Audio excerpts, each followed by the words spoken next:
Greg McCoach is an ardent student of history and entrepreneur who has successfully started and run multiple businesses over the past 35 years.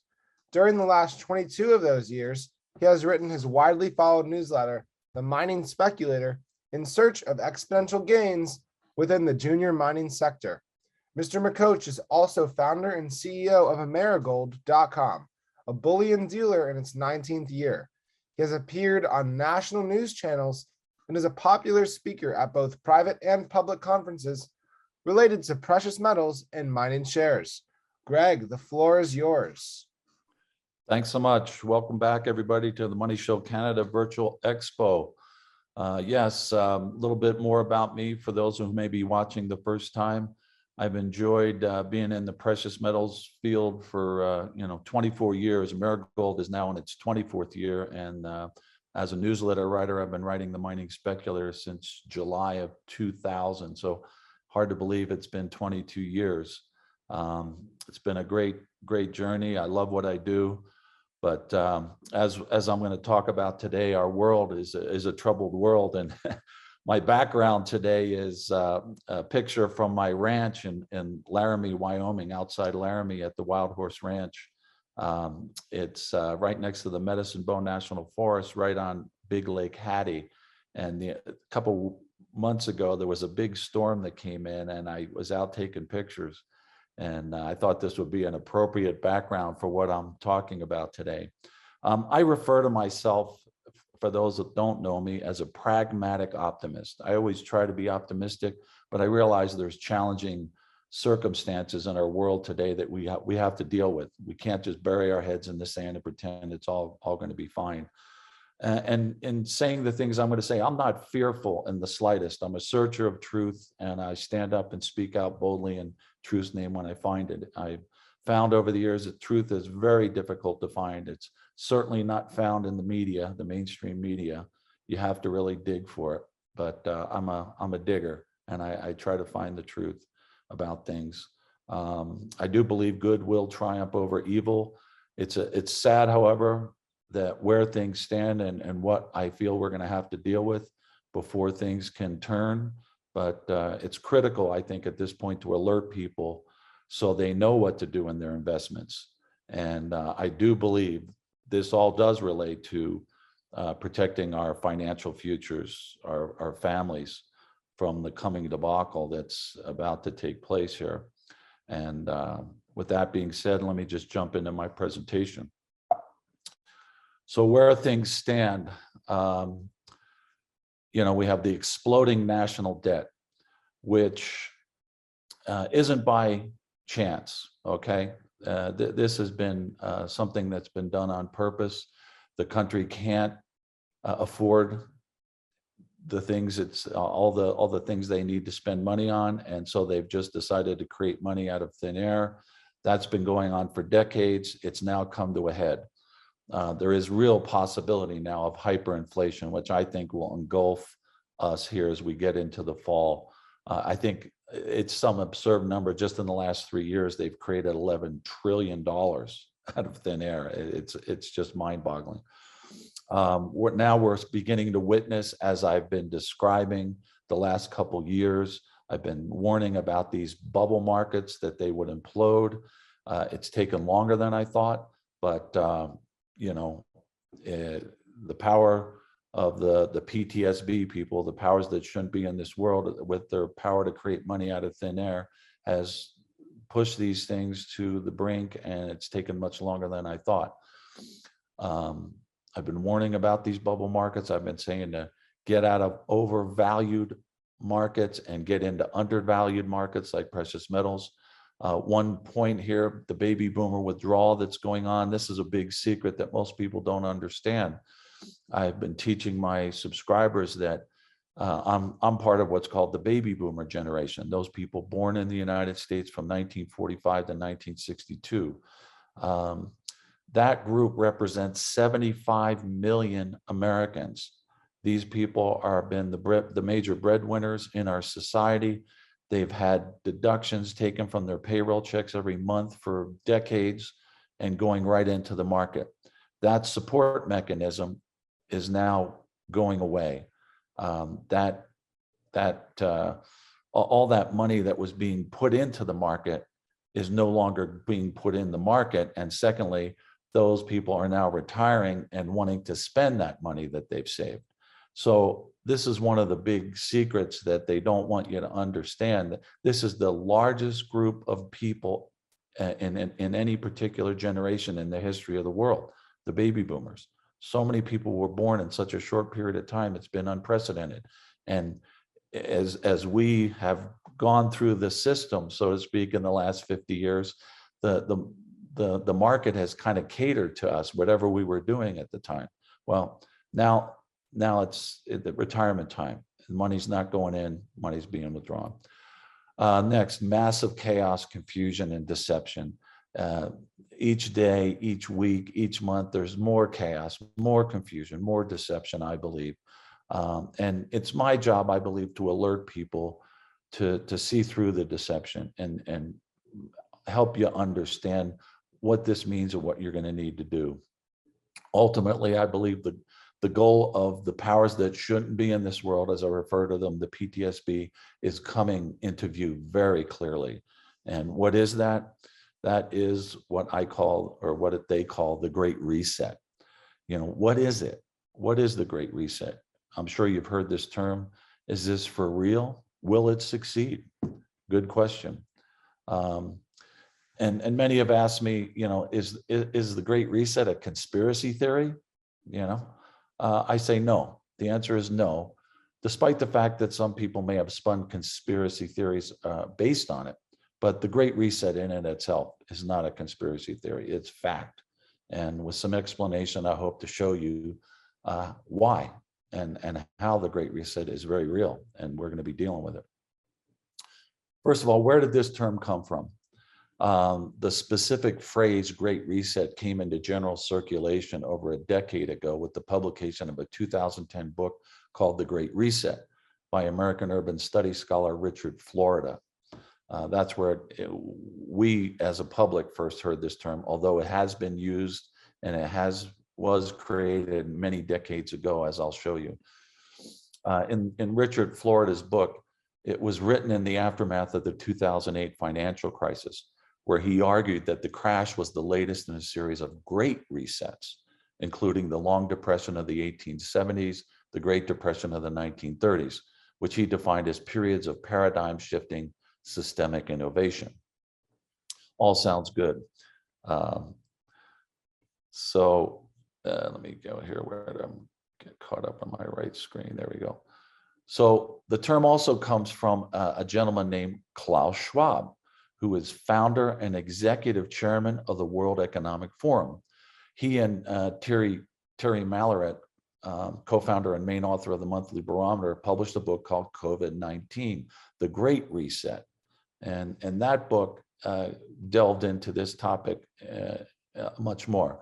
Who is Klaus Schwab? Here's a picture of him. He's the executive director of the World Economic Forum.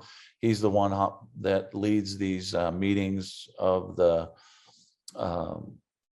PTSB people, who I call at the World Economic Forum in Davos, Switzerland every year.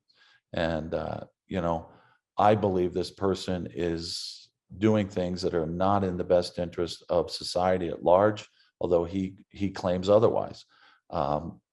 They make it sound good, but if you look into the fine print and what they're doing behind the scenes, it's very, very obnoxious. Let's just put it that way. The way he looks there dressed, he looks like one of the characters out of a James Bond movie, you know, Dr. Evil, Dr. No, you know, I mean, I believe that is an accurate description of this gentleman. So 4 years after Florida wrote his book in 2010, at the annual 2014 meeting of the WEF, World Economic Forum, Klaus Schwab declared, what we want to do in Davos this year is to push the reset button. And on their website after that, they have a reset button, a visual graphic. And that's just shows you that it's very real to them. Klaus Schwab, we got to go into this guy a little bit more, because who is he? You know what? Let's learn a little bit more about him. In 1971, he wrote a book called Modern Enterprise Management and Mechanical Engineering. His trade was engineering. He was an engineer. In this book, Schwab promoted the idea of the Great Reset. That's why this term has been around for quite some time. He was the one that created it, which he would later call stakeholder capitalism.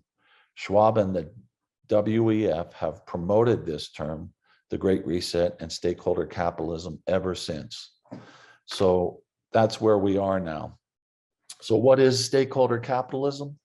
Again, they're very adept at creating these terms, these very, it sounds like something interesting, but, they try to make it, push it off. It's something good. But again, if you delve down into the details, it's something very negative. Schwab was the one who coined this term, that management of a modern enterprise must serve not only shareholders, but all stakeholders to achieve long-term growth and prosperity. Okay, sounds okay. Nothing wrong with that. Of course, he makes it sound like it's something good, like I said, but the details point otherwise. Beware of the terms they create to confuse and confound the people. They do this all the time. Quantitative easing, stakeholder capitalism, critical race theory, right? These things, the PTSB is very good at this, and it's always a ruse. They're wordsmiths trying to create a word to make people think it's good when it's not. In the co-authored book, The Great Reset, where Malloret and Schwab collaborated, it pits stakeholder capitalism against what they refer to as neoliberalism, defining the latter as a corpus of ideas and policies favoring competition over solidarity, creative destruction over government intervention, and economic growth over social welfare. In other words, neoliberalism refers to the free enterprise system. In opposing that system, stakeholder capitalism entails corporate cooperation with the state and vastly increased government intervention in the economy. This is what we're seeing. We're seeing a massive takeover to change the whole world system. And I believe it's taking us away from liberty and freedom, and that the people are being deceived, that really the benefits that they're trying to mention don't really exist, but they're trying to get you to go along with them on this. This is a shocking thing to me. This really exposes what's happening. As I say, a lot of these events that we see, I believe they're not happenstance. I believe these things are contrived so that they can force the issues and bring about a new economic system. In 2018 and 2019, the WEF, World Economic Forum, organized two events. Check these out. These events became the primary inspiration of the current Great Reset project. These are simply historical facts that you may not know, but they're quite shocking when you realize this is what happened before any mention of COVID hit the public. In May of 2018, the WEF collaborated with Johns Hopkins Center for Health Security to conduct Claude X, a simulation of the national pandemic response. Clearly, in my view, preparation for a global pandemic was in order.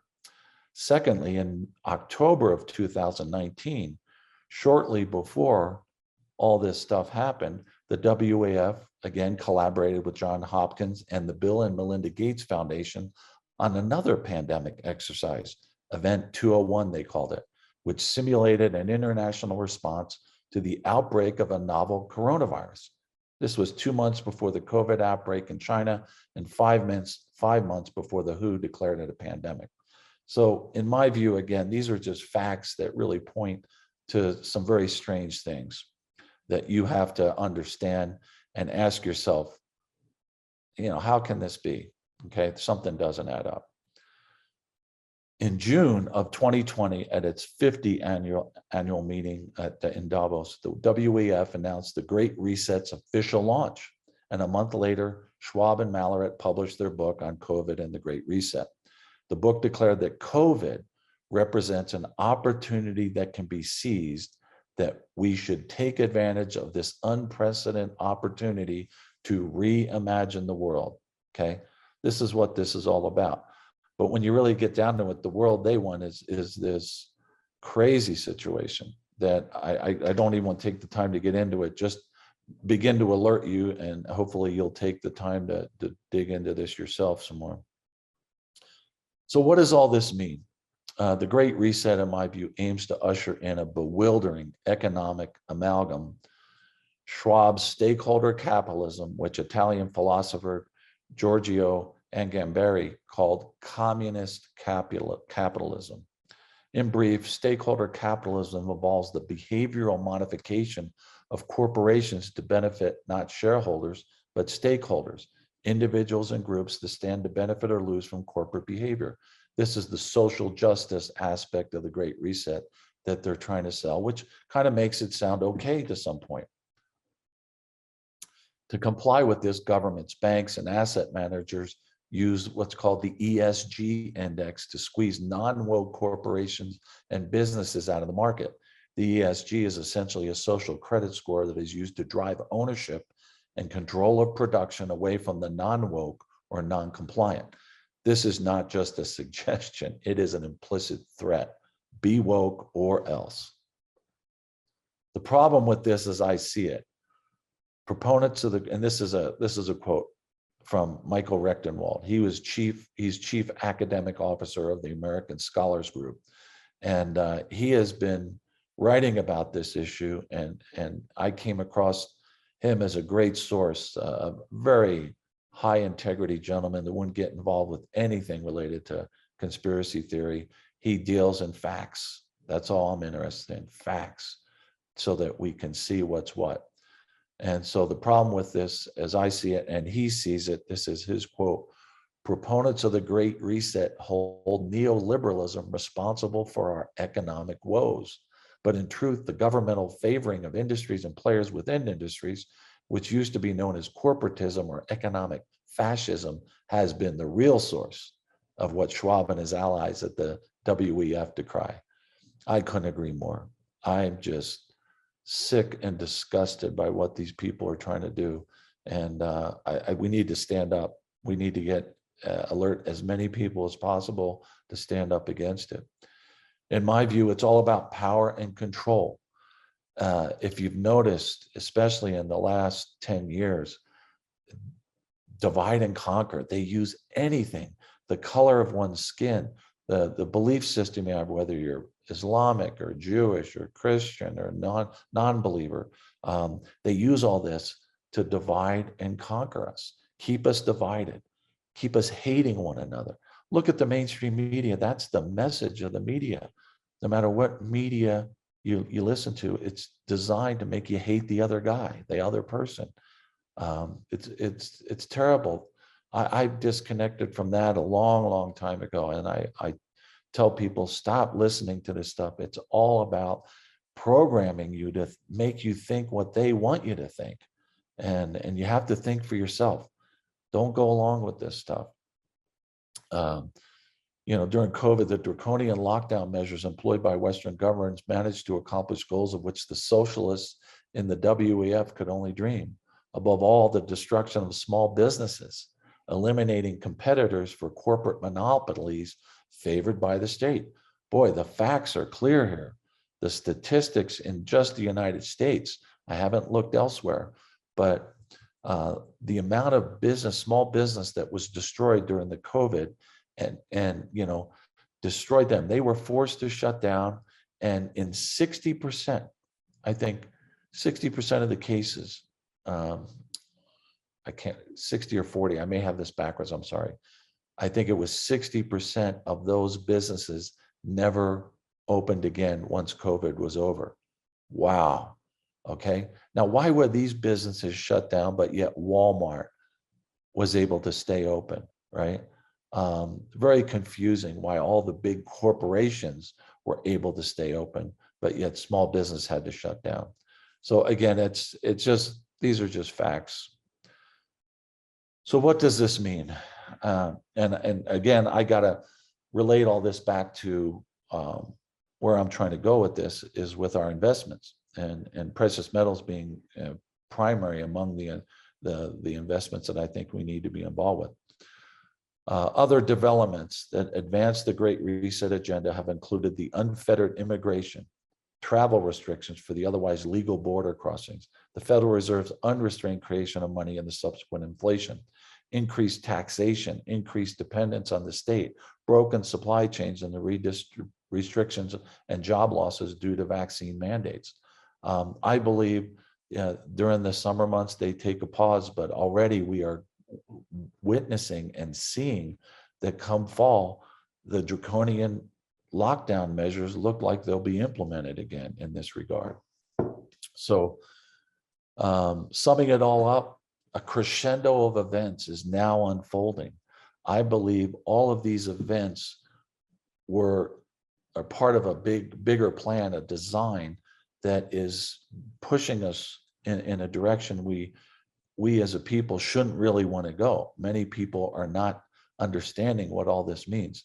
The circumstances of the last years are leading up to the Great Reset moment, which I believe is set for this fall and will give amazing power to those I refer to as the PTSB.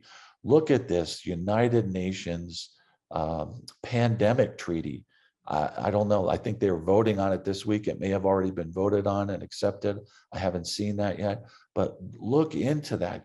This treaty gives powers to the World Health Organization, who is backed by guess who? The PTSB people. It gives them unfettered power and control to do things that they could never even dream of, which is definitely against liberty and freedom-oriented people. So I believe the Fed cannot and will do very little to stop inflation. At this point, it's just lip service. They're just going to feed us information, lip service. In reality, they know that this is the end game for the dollar-based system, the fractional reserve, fractional dollar-based system, and they want this whole situation reset. The inflation, along with all the other problems that have been created, supply shortages, the coming food shortages, bubble markets imploding, et cetera, will be used as the cover to bring about the ultimate game plan, which is the one world currency, the new world order, the real Great Reset that has been the agenda all along. So the Great Reset is just, in my view, another term they use as cover. They're using it to make it sound like, well, yeah, the system's collapsing, so we need to reset the financial system. I believe it'll be a digital currency of their own making. They already have it. It's already been patented. It won't have anything to do with the digital currencies that many of you understand, Bitcoin, Ethereum, Litecoin. I believe those markets will not play any role in the new world order. So with that being said, I believe gold will finally move to its true level, its free market level. Of course, we haven't seen anything related to free markets for decades, but I believe these events will unleash gold in its free market form. Despite the current takedown of the metal prices, gold will soon do its thing as the agenda and aim of the Great Reset unfolds. This, of course, will be a massive catalyst for our junior mining shares because precious metals are really the only true safe haven left. The bond market's been destroyed. The imploding bubble markets have nowhere to go but down, and gold and its mining shares are greatly undervalued, okay?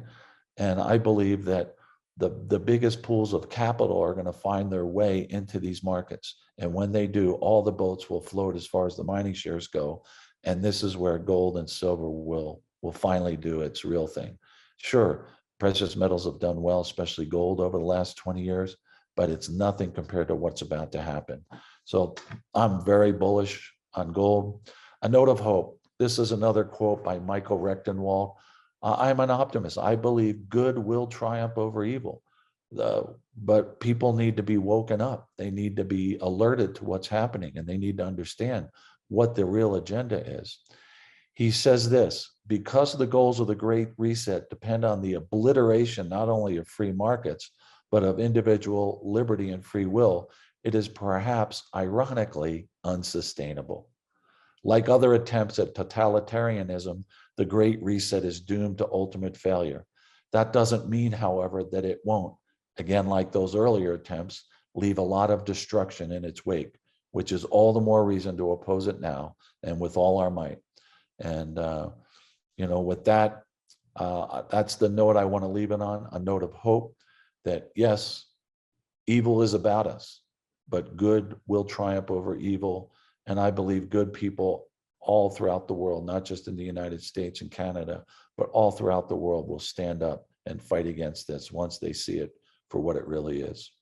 As investors and citizens, I believe we are faced with the greatest economic chaos and confusion we have ever faced in our lifetimes.